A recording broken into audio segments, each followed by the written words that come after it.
ગુજરાત સરકાર દ્વારા શ્રમિકોના રોજિંદા કામના કલાક 8થી વધારીને 12 કલાક કરવા બનાવેલા ખરડાના વિરોધમાં સુરત જિલ્લા ભારતીય મજદૂર સંઘ આજે જિલ્લા કલેક્ટર કચેરી ગેટ પાસે પ્રદર્શન કર્યું। પોલીસે તમામને ડિટેન કર્યા હતા।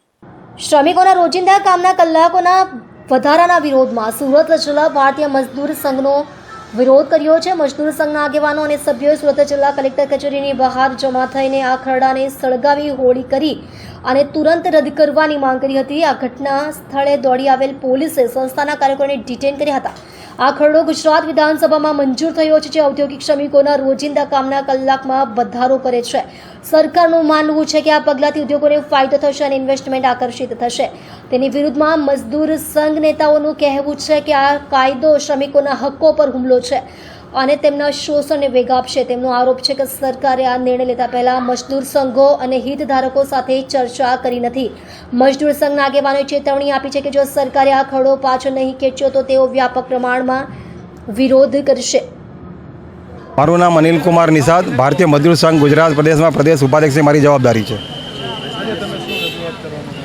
આજે અમે એ રજૂઆત કરવા આવ્યા છે કે આખા ગુજરાતમાં ગુજરાત સરકારે હાલમાં જ વિધાનસભામાં 1 જુલાઈએ કામદારોના નોકરીના કલાક 8 કલાકથી વધારીને 12 કલાક કરવાનો વટહુકમ વિધાનસભામાં પસાર કરી દીધો છે, જેનો ભારતીય મજદૂર સંઘ સખત વિરોધ કરે છે।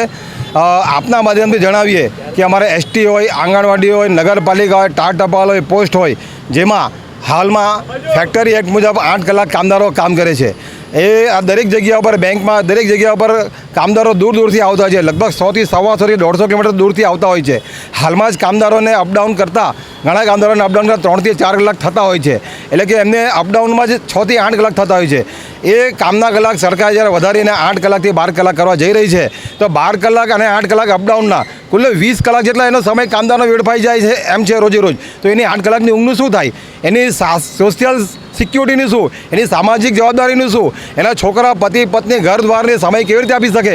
જો 8 કલાક માણસ ઊંઘ જ ના કરી શકે તો બાકીનું કામ દિવસ દરમિયાન સારી રીતે કરી શકવાનું જ નથી। અમારા એસટીના ડ્રાઈવરોની વાત કરું સાહેબ, અમારા એસટીના ડ્રાઈવર 8 કલાક હાલ સ્ટેરિંગ ફેરવી રહ્યા છે। જો એને 20 કલાક જો આવી રીતે બહાર રહેવું પડે તો કઈ રીતે સારી રીતે બસ ચાલી શકે? સાહેબ, એસટીની અંદર 50 જેટલા મુસાફરો અપડાઉન કરતા હોય છે। અમારી 8000 જેટલી ગાડીઓ છે।